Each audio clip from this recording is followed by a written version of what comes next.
الحمد للہ رب العالمین والصلاة والسلام علی سید الانبیاء والمرسلین وعلی آلہ الطیبین الطاہرین اما بعد فاعوذ باللہ من الشیطان الرجیم بسم اللہ الرحمن الرحیم قل ان صلاتي ونسكي ومحیاي ومماتي للہ رب العالمین صدق اللہ مولانا العظیم۔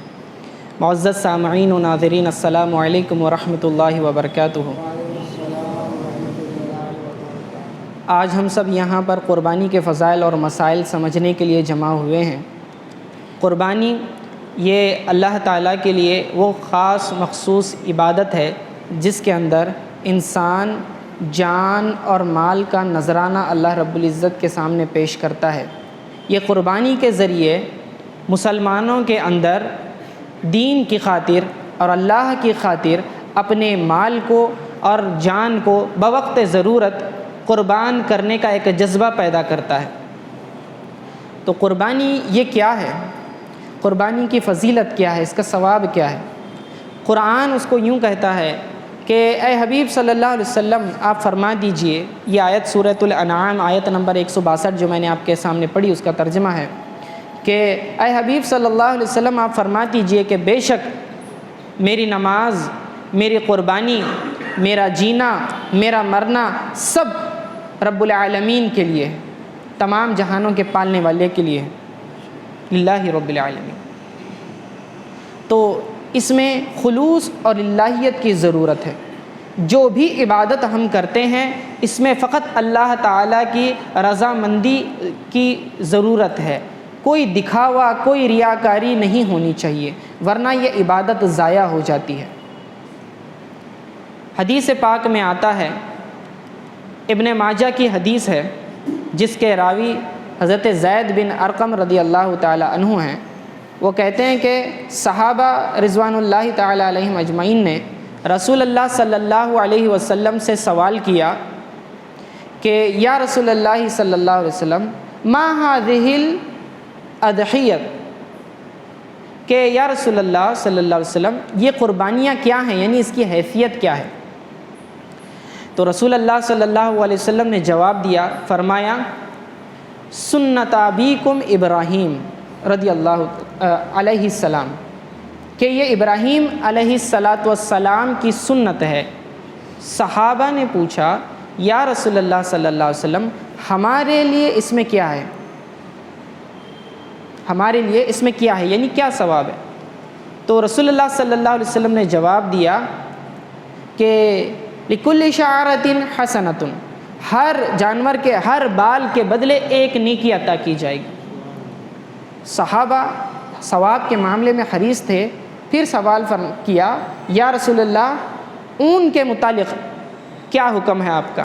یعنی صوف کہتے ہیں اون کو، تو اون کے متعلق کیا حکم ہے؟ فرمایا لِكُلِّ شَعْرَةٍ مِّنَ الصُّوفِ حَسَنَةٌ، کہ ہر بال جو اون کے اندر ہے اس ہر بال کے بدلے بھی ایک ایک نیکی عطا کی جائے گی۔ کیونکہ بھیڑ وہ ہیں کہ جن پر اون ہوتا ہے اور بکریاں وغیرہ وہ ہیں جن کے اوپر بال ہوتے ہیں، تو دونوں قسم کے جانور اللہ تعالیٰ اس کے بدلے اتنی نیکیاں عطا فرمائے گا۔ اور سنن القبریٰ بہقی کی روایت میں ہے کہ قیامت کے روز یہ جانور جو ہے ان کا گوشت وغیرہ سارا کچھ جو ہے 70 گنا بڑھا کر میزان میں رکھ دیا جائے گا، جس سے نیکیوں میں اضافہ ہوگا۔ جامع ترمذی کی حدیث ہے، حضرت عائشہ صدیقہ رضی اللہ تعالی عنہا اس کی راوی ہیں، وہ فرماتی ہیں کہ رسول اللہ صلی اللہ علیہ وسلم نے قربانی کا حکم دیا اور فرمایا کہ قیامت کے روز جو ہے یہ قربانی کے جانور اپنے سینگوں، اپنے کھروں اور اپنے ناخنوں کے ساتھ لایا جائے گا۔ ٹھیک ہے، یعنی کہ میزان میں اس سے کیا ہو جاتا ہے؟ وزن بڑھ جاتا ہے۔ اور پھر فرمایا کہ قربانی جب تم کرتے ہو تو اس کا خون کا پہلا قطرہ زمین پر گرنے سے پہلے اللہ تعالیٰ قبول کر لیتا ہے۔ اسی لیے فرمایا کہ خوش دلی کے ساتھ قربانی کرو۔ قربانی کی فضیلت اس حدیث سے بھی ثابت ہوتی ہے جو دارمی شریف کی ہے جس میں یہ بتایا گیا کہ رسول اللہ صلی اللہ علیہ وسلم مدینہ طیبہ میں 10 سال رہے اور لگاتار قربانی کرتے رہے، مدینہ شریف میں مقیم رہے اور ہمیشہ جتنے سال وہاں مدینہ میں رہے برابر سے قربانی کرتے رہے۔ اب اس قربانی کا حکم کیا ہے؟ تو جان لیں کہ قربانی واجب ہے ہر مسلمان، عاقل، بالغ، آزاد، مقیم، مالدار شخص پر۔ یہ میں نے شرائط بیان کر دی۔ کون؟ مسلمان ہو، عقل والا ہو، پاگل نہ ہو، جوان ہو، بچہ نہ ہو، آزاد ہو، غلام نہ ہو، مقیم ہو، مسافر نہ ہو، اور صاحب نصاب ہو۔ اس کا نصاب وہی ہے جو صدقہ فطر کا ہے، یعنی زکوٰۃ وغیرہ صدقہ فطر کا جو نصاب ہے کہ 7.5 تولہ سونا یا 52.5 تولہ چاندی، یا مال تجارت اتنا، یا نقدی رقم آپ کے پاس اتنی ہے، یا سب اس میں سے ایک چیز ہے یا اس سے زیادہ ہے، یا ساروں کو ملا کر اس کی رقم کے برابر ہو جا رہا ہے، تو اسے صاحب نصاب کہیں گے۔ چاہے مرد ہو یا عورت، ہر شخص پر پھر اگر یہ شرائط پائی گئی تو قربانی واجب ہے۔ ہمارے یہاں بعض لوگوں کو غلط فہمی ہے، یہ سمجھتے ہیں کہ گھر کا ایک فرد اگر قربانی کر دے تو سارے گھر والوں کی طرف سے ادا ہو جاتی ہے۔ ایسا نہیں ہے، یہ واجب علی الکفایہ نہیں ہے، ٹھیک ہے، کہ ایک نے کر لیا تو سب کی طرف سے ادا ہو گئی، بلکہ ہر شخص کو اپنی اپنی قربانی کرنی پڑیں گی اگر یہ تمام شرائط پائی جائیں گی تو۔ بیوی کے پاس اگر سونا وغیرہ موجود ہے جو 7.5 تولہ سونا یا پھر میں نے جو بتایا نصاب کے برابر مال ہے، تو اس کو اپنی قربانی الگ دینی پڑے گی، اور شوہر کے پاس مال ہے تو اس کو اپنی قربانی الگ دینی پڑے گی، ٹھیک ہے، یہ ذہن میں ہونا چاہیے۔ اس کے اوپر کئی دلائل ہیں۔ سب سے پہلے قرآن سے ہم سورہ کوثر پڑھتے ہیں، قرآن میں اللہ تعالیٰ فرماتا ہے فَصَلِّ لِرَبِّكَ وَانْحَرْ، آپ اپنے رب کے لیے نماز پڑھیں اور قربانی کریں۔ فصلی نماز پڑھیں، وانحر قربانی کریں۔ تو اس کے تعلق سے مفسرین فرماتے ہیں، مفسر قاضی ثناء اللہ پانی پتی رحمۃ اللہ تعالیٰ علیہ اس کے تعلق سے فرماتے ہیں کہ اکرمہ، مجاہد اور عطا رحمہم اللہ اجمعین نے اس کی تفسیر میں کہا کہ فصلی نماز پڑھیے سے مراد عید کی نماز ہے، وانحر قربانی سے مراد یہ قربانی ہے، عید الاضحیٰ کی قربانی ہے۔ تو عید کی نماز واجب ہے تو قربانی بھی واجب ہے۔ اور جب کبھی حکم اللہ تعالیٰ قرآن میں دیتا ہے، امر جب آتا ہے تو مطلق وجوب کے لیے آتا ہے، بائی ڈیفالٹ کسی چیز کو لازم کرنے کے لیے آتا ہے، تو اس سے معلوم ہوا قرآن سے کہ قربانی واجب ہے۔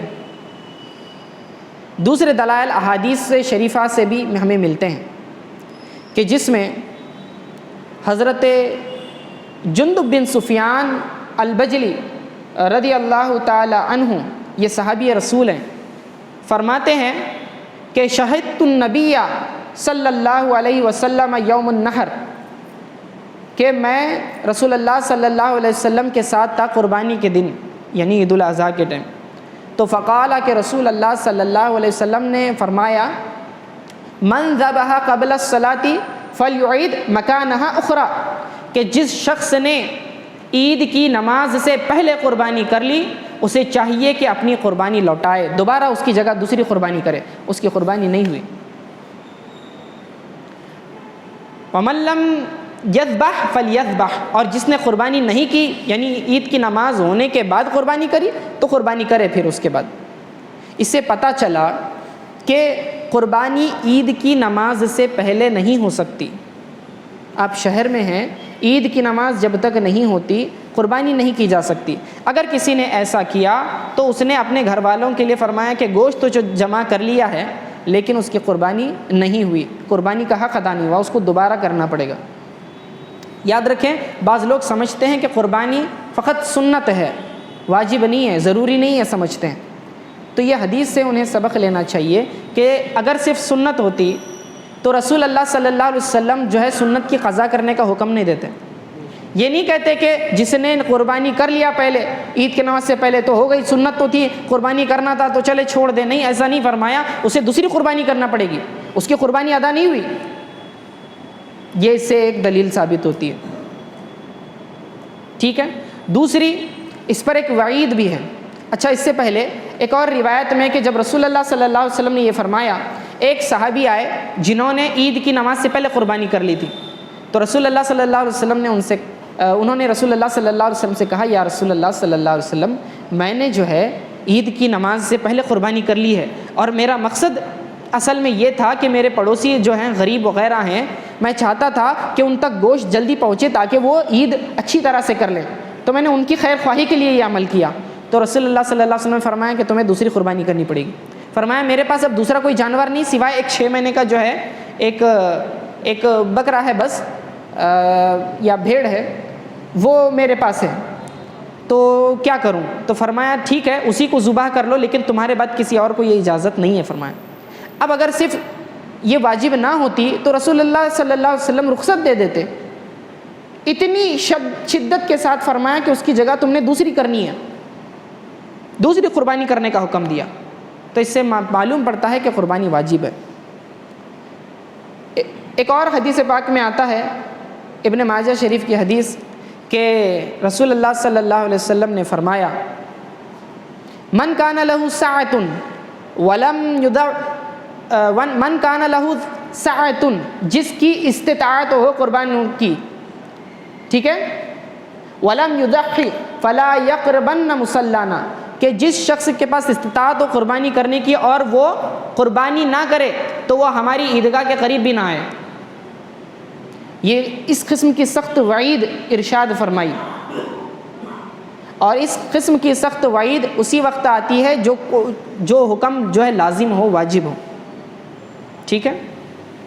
اب بعض لوگ یہ کہتے ہیں کہ حدیث پاک میں آیا کہ رسول اللہ صلی اللہ علیہ وسلم نے کہا کہ یہ ابراہیم علیہ السلام کی سنت ہے، ابھی جو میں نے روایت آپ کے سامنے پڑھی، تو یہ سنت سے مراد محدثین لکھتے ہیں، شارح بخاری امام ابن حجر اسقلانی رحمۃ اللہ تعالیٰ علیہ اپنی فتح الباری میں فرماتے ہیں کہ یہاں جو لفظ سنت ہے اس سے مراد وہ سنت نہیں جو واجب کے مخالف ہوتی ہے، بلکہ اس سے مراد جو ہے طریقہ ہے۔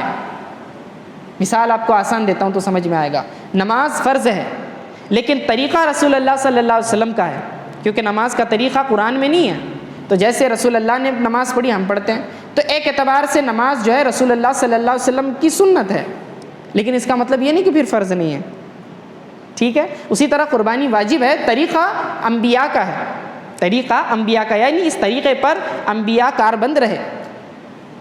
حضرت علی رضی اللہ تعالی عنہ جو ہے ہر سال قربانی 2 دمبوں کی کیا کرتے تھے، ایک اپنی طرف سے اور ایک رسول اللہ صلی اللہ علیہ وسلم کی طرف سے۔ فرماتے تھے کہ رسول اللہ صلی اللہ علیہ وسلم نے مجھے اس چیز کا حکم دیا گیا، ٹھیک ہے۔ اب ایک روایت آتی ہے جو کہ ضعیف ہے، کہتے ہیں کہ حضرت ابو بکر و عمر رضی اللہ تعالی عنہما اس ڈر سے جان بوجھ کے قربانی نہیں کرتے تھے کہ کہیں لوگ ان کی پیروی نہ کرنے لگیں، ٹھیک ہے، یہ روایت پیش کی جاتی ہے۔ تو پہلے تو بات یہ سمجھ لیں کہ ابو بکر و عمر رضوان اللہ تعالیٰ علیہم اجمعین یہ ایسی شخصیات ہیں کہ جنہوں نے غربت پہ زندگی گزاری، اور قربانی تو صاحب نصاب پر واجب ہے۔ ان کے خلیفہ ہونے کو نہ دیکھیں، یہ نہیں تھا کہ یہ لوگ بیت المال سے بڑے موٹی موٹی تنخواہیں لیتے تھے، ایسا نہیں تھا، بلکہ ابو بکر رضی اللہ تعالیٰ عنہ کا تو حال یہ تھا کہ جب ایک مرتبہ یوں ہوا کہ ان کی زوجہ نے ان کے گھر میں، ان کی بیوی نے ایک حلوہ بنایا، تھوڑا سا حلوہ بنایا، تو ابو بکر رضی اللہ تعالیٰ عنہ نے پوچھا یہ کہاں سے آیا؟ کہنے لگے کہ آپ کی جو وظیفہ ہے، آپ کی جو تنخواہ ہے جو ماہانہ آتی ہے، اس میں سے میں نے تھوڑا تھوڑا بچا کر پورا مہینہ کوشش کی تو اتنی رقم بنی کہ اب میں حلوہ آپ کے سامنے پیش کر سکوں۔ یہ خدمت کرنے کی انہوں نے کوشش کی، کہنے لگے کہ یہ تو زائد ہے، اس کا مطلب میرے وظیفے میں اتنا مال زائد ہے، اس کے بنا بھی گزارا ہو سکتا ہے، جا کے اپنا وظیفہ کم کروایا۔ آپ اندازہ لگائیں ان کی زندگی، سٹینڈرڈ آف لیونگ یہ تھا، پھر ان کے اوپر قربانی واجب کیسے ہو جاتی؟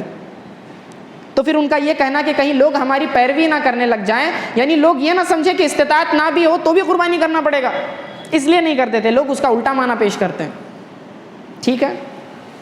تو قربانی یہ واجب ہے، حکم تو سب سمجھ میں آ گیا، کس پر واجب ہے یہ بھی میں نے بتا دیا۔ اب قربانی کے ایام کون سے ہیں؟ یوم النحر 3 ہیں، 10، 11 اور 12 ذی الحجہ، یہ 3 دن جو ہیں یہ قربانی کے دن ہیں، ٹھیک ہے۔ انہی 3 دنوں میں قربانی ہو سکتی ہے، کسی نے پہلے دن قربانی نہیں کر سکا دوسرے دن کرے، دوسرے دن نہیں کر سکتا تیسرے دن کرے، 3 دن تک رخصت ہے، لیکن پہلے دن کرنا افضل ہے، قربانی ادا ہو جائے گی، ٹھیک ہے۔ اب اس میں بعض لوگوں کا یہ کہنا کہ قربانی کے دن 3 نہیں ہے بلکہ کیا ہیں 4 ہیں، کہتے ہیں کہ 12 10 11 12 اور 13 کو بھی قربانی ہو سکتی ہے، ایسا نہیں ہے۔ دلیل کیا کہتے ہیں کہ جو ایام تشریق ہیں وہ سارے کے سارے قربانی کے دن ہیں۔ بھئی ایام تشریق 4 تو نہیں 5 ہیں، 9 ذی الحجہ کی فجر سے لے کر 13ویں کی عصر تک یہ ایام تشریق کہلائے جاتے ہیں، یعنی یہ حج کے ایام ہیں جس میں ہر فرض نماز کے بعد جو مقیم ہیں، جو با جماعت نماز ادا کرتے ہیں مسجد میں، ہر فرض نماز کے بعد ایک مرتبہ کم از کم جو ہے تکبیر تشریق بلند آواز سے کہنا کیا ہے؟ واجب ہے۔ اللہ اکبر لا الہ الا اللہ واللہ اکبر وللہ الحمد، یہ تکبیر تشریق ہے۔ اس کو جو ہے کم از کم ایک مرتبہ ہر فرض نماز کے بعد پڑھنا واجب ہے، ٹھیک ہے، لیکن یہ 5 دن پڑھی جاتی ہے، 4 تو نہیں پڑھی جاتی۔ تو اگر ایام تشریق اگر قربانی کے دن ہیں تو پھر یہ 9ویں کو بھی شامل کرنا پڑے گا، اور کوئی بھی امت میں اس بات کا قائل نہیں کہ 9 کو قربانی کرے، تو یہ بالکل دلیل درست نہیں ہے۔ تو قربانی کے صرف 3 دن ہیں، ایام تشریق کے درمیان کے یہ 3 دن 10 11 اور 12، بس یہ 3 دن، ٹھیک ہے۔ اب قربانی کیسا، اس قربانی کا جانور کیسا ہو؟ اللہ رب العزت کی بارگاہ میں اچھا مال پیش کرنا چاہیے، تو جانور تندرست ہو، جانور فربا ہو، اچھا ہو، بیمار نہ ہو، اس میں کسی قسم کا عیب نہ ہو، ٹھیک ہے۔ عیب نہ ہو سے مراد کہ جانور اندھا نہ ہو، لنگڑا نہ ہو، ٹھیک ہے، اسے کسی قسم کی سخت ترین بیماری نہ ہو، کان کٹا ہوا نہ ہو، سینگ ٹوٹے ہوئے نہ ہو، ٹھیک ہے، تو اس طرح کے اس کے اندر عیب نہ ہو، تندرست اچھا بھلا ہو۔ لیکن یاد رکھیں کہ اگر کان مثال کے طور پر 1/3 سے زیادہ کٹے ہوئے ہیں، 1/3 سے زیادہ کٹے ہوئے ہیں، تو پھر وہ جانور کی قربانی صحیح نہیں۔ ہاں اس سے کم ہے تو درست۔ اسی طرح زبان 1/3 سے زیادہ کٹی ہوئی ہے 1/3 سے، تو قربانی درست نہیں، اس سے کم ہے تو درست۔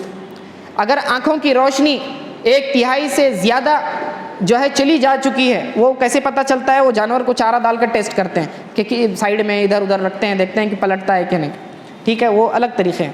تو خیر 1/3 سے زیادہ اس کی روشنی چلی گئی تو جانور کی قربانی درست نہیں، اس سے کم ہے تو درست ہے۔ سینگ اگر جڑ سے اکھڑ چکے ہیں تو قربانی درست نہیں، ہاں جڑ سے نہیں اکھڑے، اوپر کا کچھ سرا ٹوٹ گیا تو پھر درست ہے۔ تو 1/3 یہ یاد رکھیں۔ اگر کسی جانور کو خارش ہے، کھجلی، خارش، اسکن کی ڈیسیز ہوتی ہے، تو اگر اس کی بیماری گوشت تک نہیں پہنچی تو قربانی درست، اسکن تک ہی محدود ہے تو، اور اگر گوشت تک پہنچ گئی یعنی جانور بالکل دبلا ہو گیا، گوشت گلنا شروع ہو گیا اس کا، ٹھیک ہے، تو پھر قربانی اس جانور کی درست نہیں۔ تو اس سے پتہ چلا کہ جانور بالکل صحیح تندرست ہونا چاہیے، ٹھیک ہے۔ کون سی قربانی افضل ہے؟ دارمی کی حدیث میں آتا ہے کہ جس جانور کی قربانی کی قیمت زیادہ ہو، جس جانور کی قیمت زیادہ ہو اس کی قربانی افضل ہے۔ تو آدمی اپنی حیثیت سے کرے، ٹھیک ہے، یہ نہیں کہ ابھی ہم نے بتا دیا، اب ہمارے یہاں بکرا بھی خرید سکتے ہیں آپ، جانور میں، بڑے جانور میں حصہ بھی لے سکتے ہیں۔ حصہ جو ہے کم قیمت میں ہو جاتا ہے 4,500 سے کچھ زائد میں، اور اگر جو ہے آؤٹ سائڈ علاقے میں پورا تقسیم والی قربانی ہو تو اس سے بھی آدھے میں ہو جاتا ہے، ٹھیک ہے۔ بکرے کی قیمت جو ہے 18,000 20,000 سے آگے شروع ہوتی ہے۔ اب اگر آدمی کی حیثیت یہ جو ایوریج لیول کا ہے بالکل تو حصہ لے، ٹھیک ہے، لیکن اگر امیر ہے، زیادہ مال دولت والا ہے، کروڑ پتی ہے، لکھ پتی ہے، تو یہ نہیں کہ حصہ لے، بلکہ اسے چاہیے کہ وہ اچھا خاصا بکرا وغیرہ لے کر قربانی کرے، ٹھیک ہے نا۔ حالانکہ حصہ لینے سے بھی اس کی قربانی ادا ہو جائے گی، لیکن افضل یہ ہے کہ وہ کیا کرے؟ زیادہ مال اللہ کی راہ میں خرچ کرے۔ کن جانوروں کی اب قربانی درست ہے یہ سن لیں۔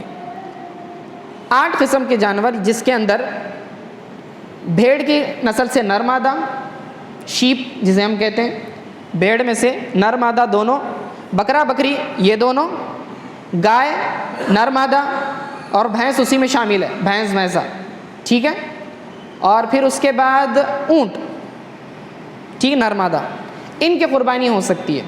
اس کے علاوہ جانور کی قربانی نہیں ہو سکتی، اگرچہ کہ جانور حلال ہوں، تو کوئی یہ نہ کہے میں مرغی ذبح کر دوں گا قربانی کے دن، میں قربانی ادا ہو جائے، نہیں۔ کوئی کہے میں ہرن ذبح کر دوں گا، بکری کی طرح ہے تو ادا ہو جائیں گی، نہیں۔ قرآن نے جن جانوروں کو مقرر کیا نام کے ساتھ آیا ہوا ہے بس اسی کی قربانی ہوگی، ٹھیک ہے۔ اب جانوروں کی عمریں کیا ہوں؟ بکرا، بکری، مینڈھا جو ہے، بھیڑ جو ہو، یہ جو چھوٹے جانور ہیں کم از کم 1 سال کے ہونے چاہیے۔ 1 سال سے عمر کم ہے تو قربانی درست نہیں۔ جس سے آپ خرید رہے ہیں تو پوچھ کر خریدیں۔ ہاں اگر کوئی مینڈھا ایسا ہے جو صحت اور تندرستی میں اتنا زیادہ ہے کہ 6 مہینے کا ہے لیکن 1 سال کے مینڈوں کے درمیان چھوڑ دیا جائے تو ان جیسا برابر دکھتا ہے، پہچاننا مشکل ہو جائے، تو وہ 6 مہینے کا جو مینڈھا ہے وہ بھی پھر ذبح کیا جا سکتا ہے، گنجائش ہے، اس سے کم میں نہیں۔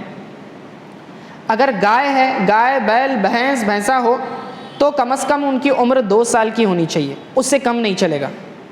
اونٹ ہو، اونٹنی ہو تو کم از کم 5 سال ان کی عمر ہونی چاہیے، اس سے کم میں قربانی درست نہیں ہوگی، ٹھیک ہے۔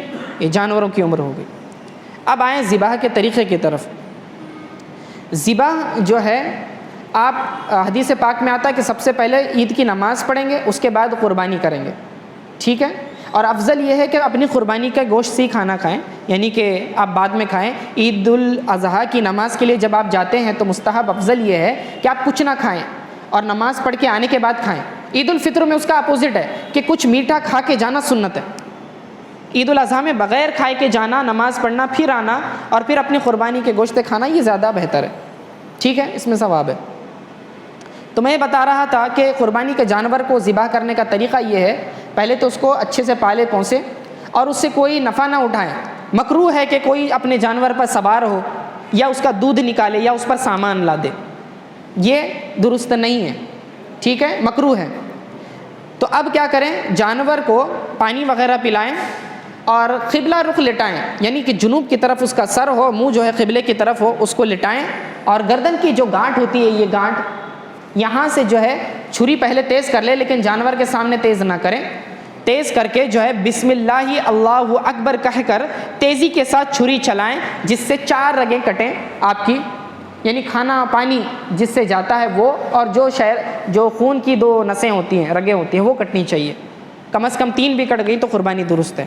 تیزی سے چلانا ضرور ہے، سانس کی نالی، کھانا پانی کی نالی اور 2 رگیں خون کی، ٹھیک ہے۔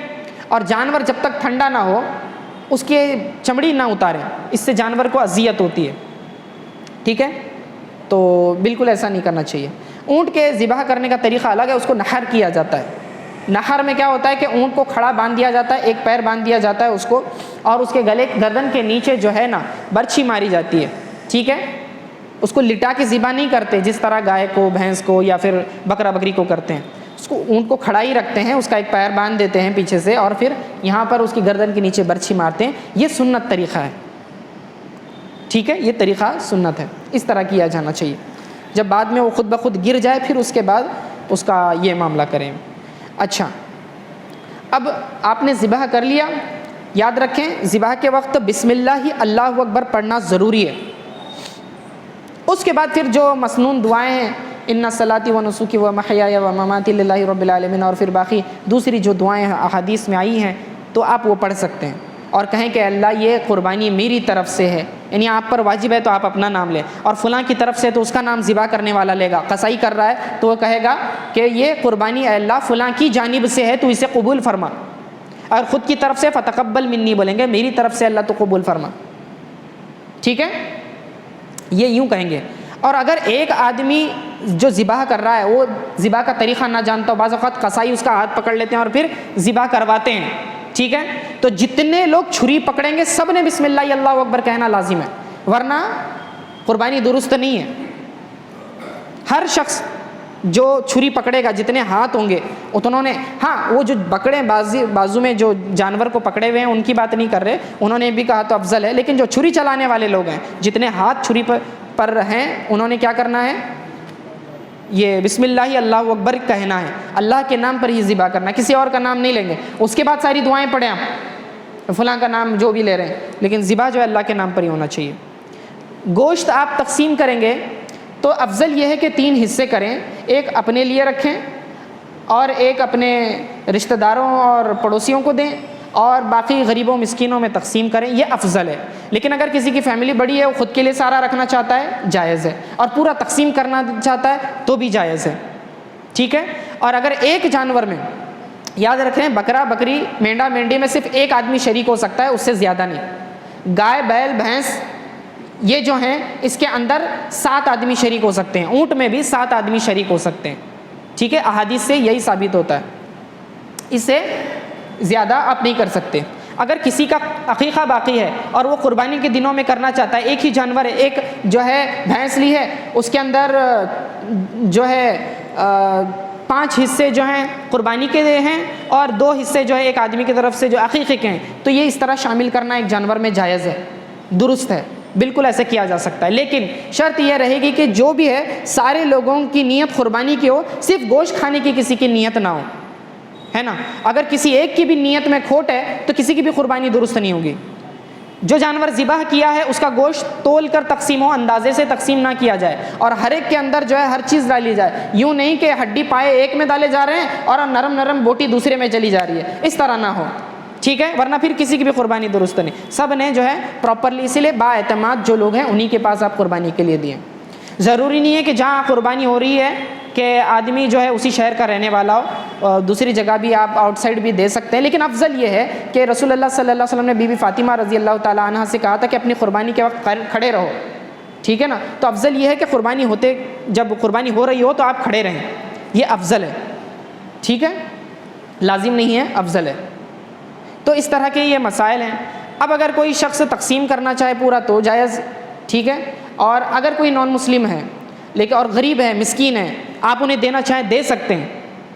ٹھیک ہے، ناجائز نہیں ہے. ٹھیک ہے، یہ خیال رکھیں اس بات کا. قرآن اور سنت میں کہیں یہ منع نہیں ہے اس بات کے لیے. ہاں، اگر مسلمان فقیر ہیں پہلے ان کو پرائرٹی دیں گے آپ.